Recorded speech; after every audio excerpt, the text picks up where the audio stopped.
Alright, you dicks can come in. But you camera dicks stay out here.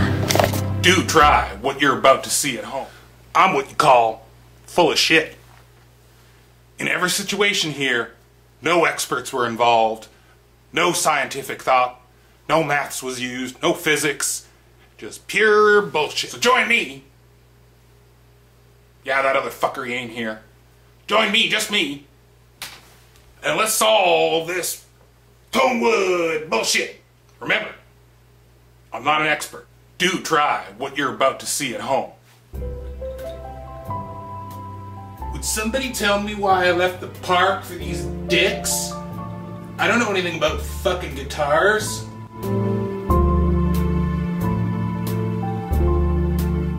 You camera dicks, get the fuck away from me. I'm done with you guys. All right. Wow, those TV stars are dicks, aren't they?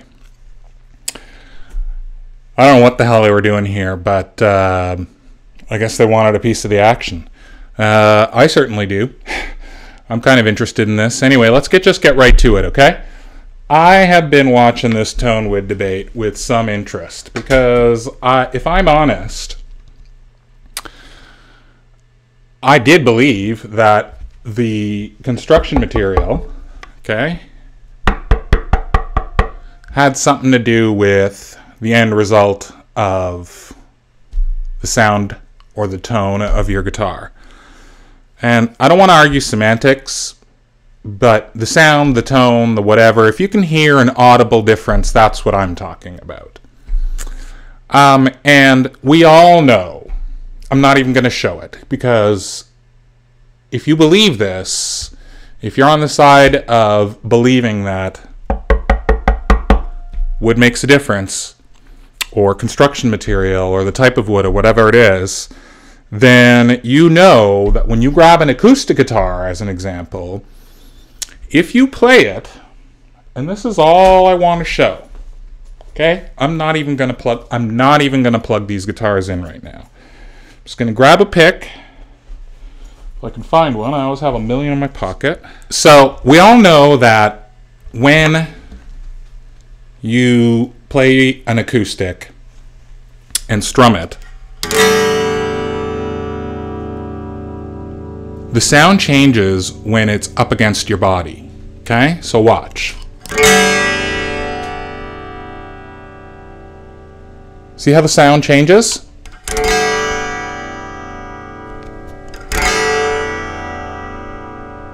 I don't think anybody's disputing that, right? It's clearly different.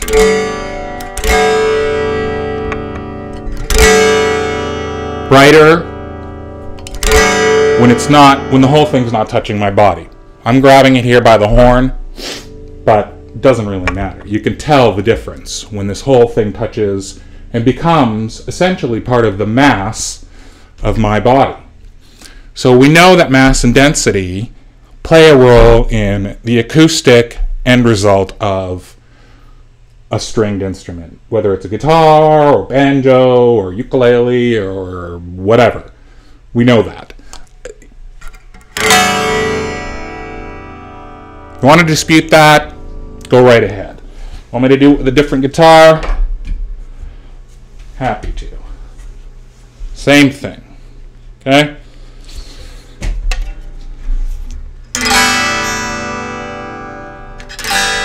So this is a real Gibson Les Paul. For those of you, I've only got the one fake. That's the one I just had.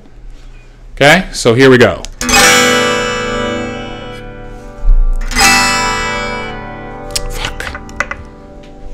Here we go.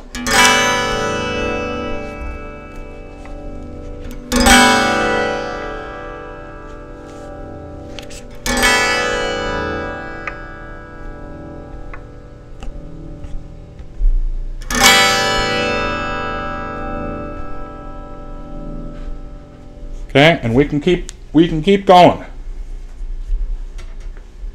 Let's try the SG.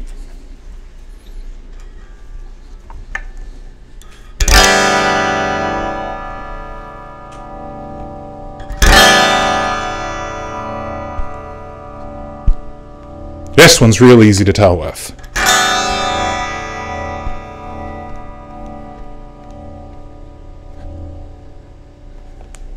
Okay? And I can keep going, but I think you get the point I'm trying to make. So the point is, will that work if the guitar is plugged in? Stay tuned. Let me set up for that.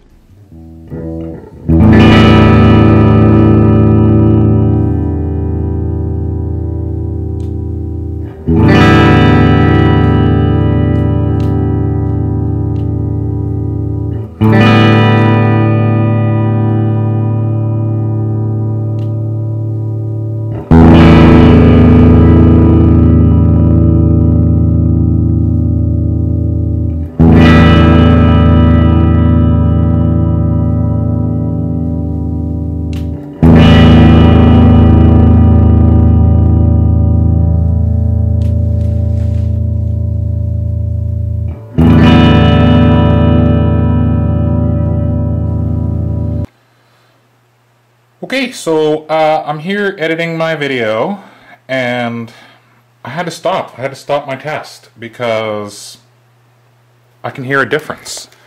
I don't know what to tell you, but I can totally hear a difference. So clearly there's something I'm doing wrong. Now I'm scratching my head and I'm going, how can that be possible? How can it be possible for my electric guitar, when plugged in, if I change the mass of the body, for it to change the sound coming out of the amp? The only conclusion I can come to is that I am somehow bending the body. That I'm somehow changing the length of the strings enough to account for that variation in the sound. Because when I had first tried this, I tried it by grabbing the headstock. Like, I tried this last night, and I tried it by grabbing the headstock, and I was like, holy fuck, right away. I could tell the difference. And then I was like, oh, wait a second, I'm probably bending the neck enough to change the pitch of the strings. So then I was like, well, I gotta grab it by the body, because surely if I grab it by the body, that can't change the pitch. There's no way that can change the pitch. Right, because I'm not changing the dimensions of how the strings are attached to the guitar. But then I need to grab this in two places, and I'm putting a lot of pressure on it. And frankly, if I press down hard enough, I can get it to change. And I think I'm somehow I'm somehow stretching those strings. I have to be. I have to be stretching those strings. So Duncan, dude, tell me what I'm doing wrong here, because this was supposed to be my clever little entrance into this funny little debate, but it's backfired, and it's backfired in a big way, because I cannot produce a result that supports. Anyway, so I'm clearly doing something wrong. So please, if you're watching this, even anyone else, jump in, tell me what the fuck I'm doing wrong, because I'll happily go ahead and refilm this. Without all the antics at the beginning of the video. I thought that would be funny. I'll leave that in for this one. So there you have it. Non-expert opinion, non-expert test. I can totally see how somebody might come to this conclusion. I can see how... I'm not a dumb guy. I'm the smartest guy in the world, but I'm not a dumb guy. So I can see, and that's what I'm kind of in search of. I'm in search of, how can somebody come to this conclusion? How can you possibly... And I did. That to me, if I stopped there and I ignored all of the other evidence, that would be enough to convince me. Like, fuck, I'm grabbing it, and I'm changing the mass of the body, and when it's plugged in, there's an audible difference. I hope that comes out on camera. I tried my best to record it. I've got a microphone set up the traditional way. It was going through GarageBand, so I tried my best to get the most audibly clear representation of what I was hearing, because to me there was a definite change in tone or pitch or something. So if you can hear that and you know what it is and you know what's going on, tell me, because the only conclusion I can come to, like I said, is I must be flexing the body in some way. I must be putting enough pressure on the body to flex it. because that's the only time that I can feel the difference, is when I put a lot of pressure on the body. I have to really press down hard to get it to change. You know, when I rest it up against my body, it's real hard for me to tell. I could go either way with that. But when I really start like pushing down hard on the guitar, that's when I can totally tell a difference. So, like I said, the only conclusion I can come to based on that is that I must be stretching the strings some way. I must be flexing the body enough to change the pitch of those strings. So, I'm really curious. I love this whole thing. I think I'm welcome everyone to jump in and tell me I'm a retard.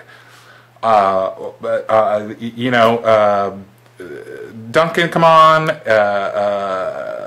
Warlock, come on, man. Let's all just figure this out together, because really, aren't we all in search of just better playing guitars? I mean, what's all this bullshit fighting? Like, let's just ignore all that and let's all find this out together. And if you want to join in and help us prove or disprove this, or find some real good way to figure this out, because I think the goal should be, we want better playing guitars, right? Like who gives a shit about Gibson or Fender or Chappers or anybody who's telling us Tonewood makes a difference? Like, why do we care about that? I mean, we all know that companies will tell you all kinds of marketing bullshit to get you to buy their products. So what I'm really in search of is, how can we make our guitars better? And just to give you an example, many moons ago, I thought to myself after seeing one of Davey's videos, he showed a guitar with a really neat feature. It was an oldie, old time, I don't remember what kind of guitar it was, but it had the coolest feature. On the back of the body, there was this brass, or I don't know what kind of metal, basically bar that pops out at an angle, and that becomes the guitar stand. And I remember thinking to myself, wow, I wonder if that changes the tone of the guitar at all. I wonder if that makes it ring a bit more like a brass nut would. Who knows? It'd be cool to hack into a guitar and try that. That's what I'm in search of. I really want to know what I can do. What other stuff can I do to my guitar to help me achieve a better playing, better sounding instrument? Is there anything I can do to the construction material? Is there anything that is there any way that I can improve it? Is there anything that I should be looking for? I want to know. I don't know.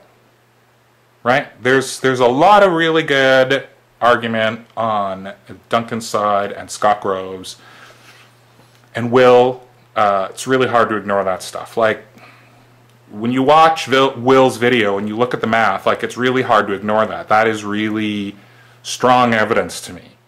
So I don't know. I don't know. I'm kind of stuck in the middle right now. I want to believe the math, but also know what I heard.